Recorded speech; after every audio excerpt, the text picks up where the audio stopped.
We all know the textbook version of the end of World War II, the black and white newsreels showing the gavel coming down in Nuremberg. We were taught that the righteous victors stood over the vanquished, dispensing absolute, unflinching justice. The villains were locked away or marched to the gallows, and the free world was scrubbed clean of their dark stain. It is a comforting story, the kind we tell in high school classrooms to make sense of unimaginable horror. But history is rarely that clean, and justice is almost never absolute. While the cameras flashed in those grand courtrooms, a very different kind of operation was unfolding in the shadows. Behind closed doors, military intelligence officers were busy erasing the pasts of the very men we had just defeated. They were not looking for justice, they were looking for an edge. In the freezing dawn of the Cold War, morality was quietly traded for technological supremacy. This was the birth of Operation Paperclip.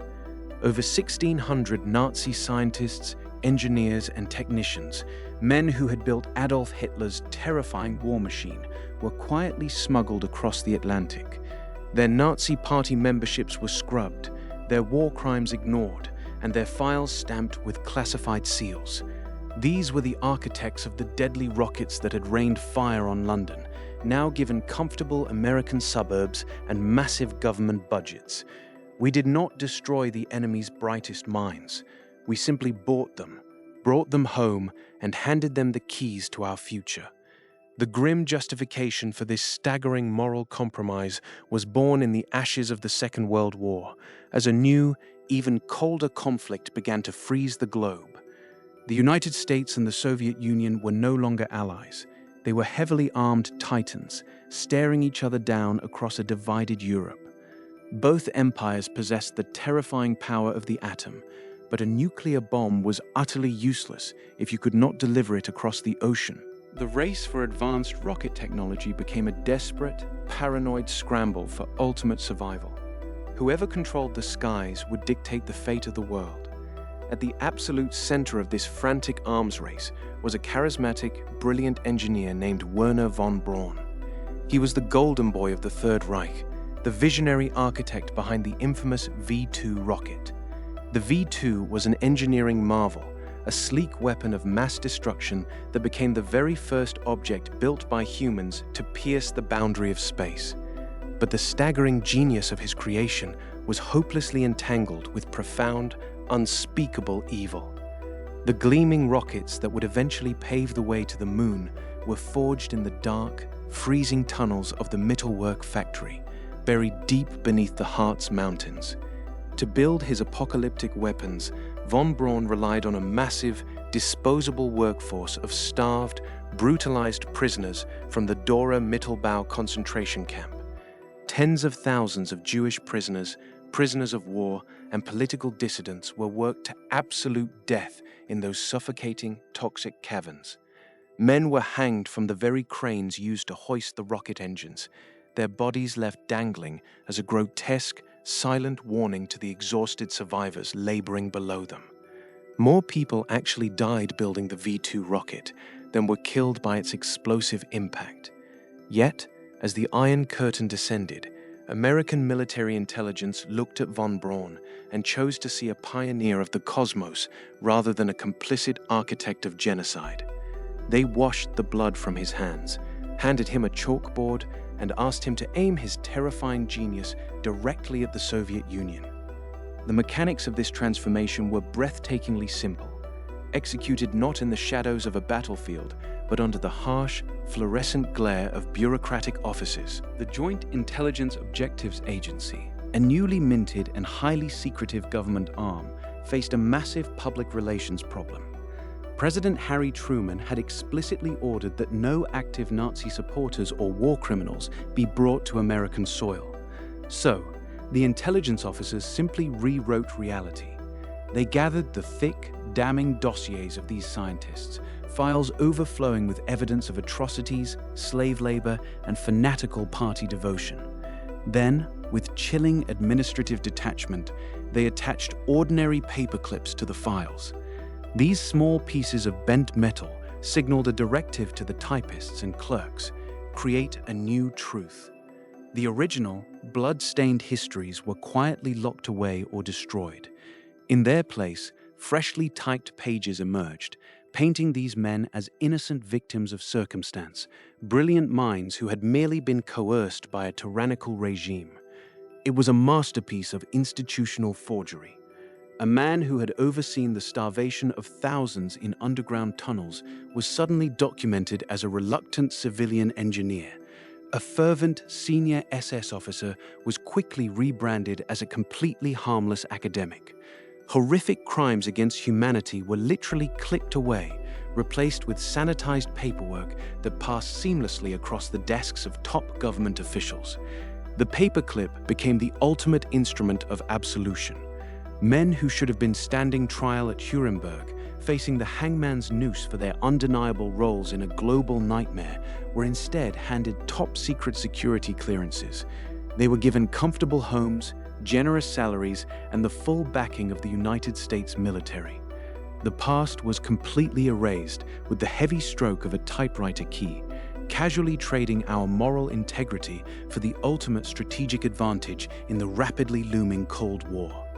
But the shadows cast by Operation Paperclip stretch far beyond the gleaming metallic hulls of rockets. Deep within the sterile, fluorescent-lit corridors of American laboratories, a different kind of horror was quietly being imported.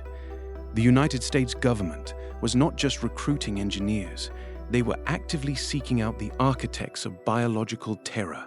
Men like Walter Schreiber, a high-ranking medical officer whose dark legacy was steeped in gruesome human experimentation, found open doors waiting for them.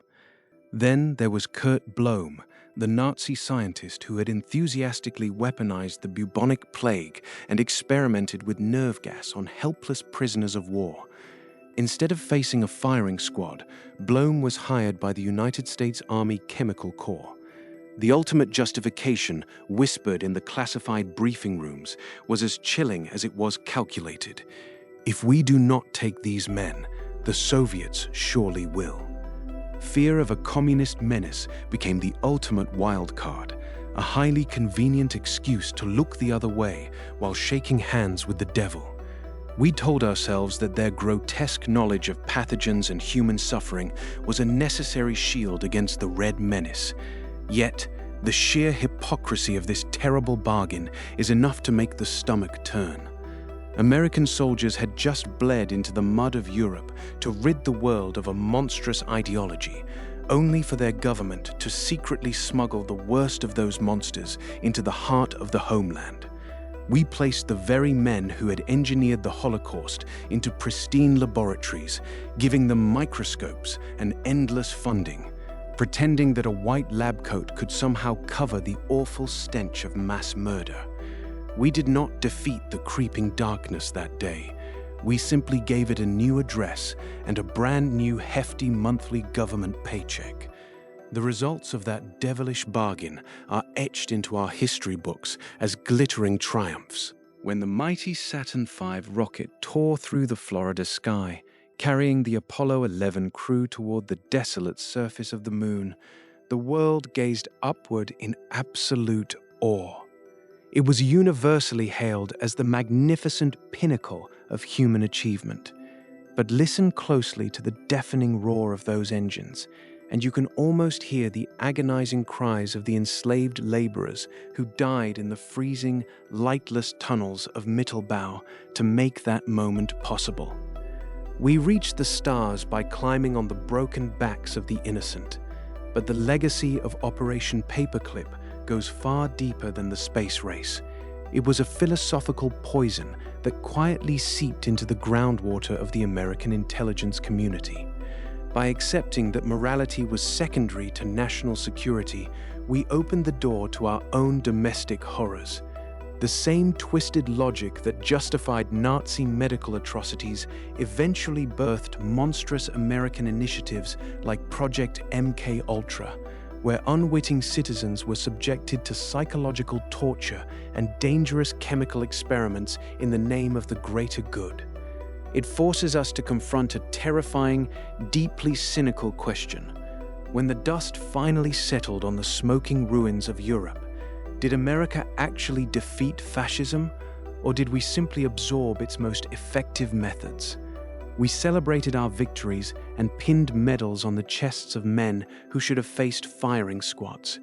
As you look back at this dark chapter, you must always demand absolute transparency from the institutions that govern in the shadows. Never forget the true cost of our Cold War supremacy. The scientists got the glory, the government got the moon, and the countless prisoners who suffered and bled under their cruel reign got absolutely nothing at all.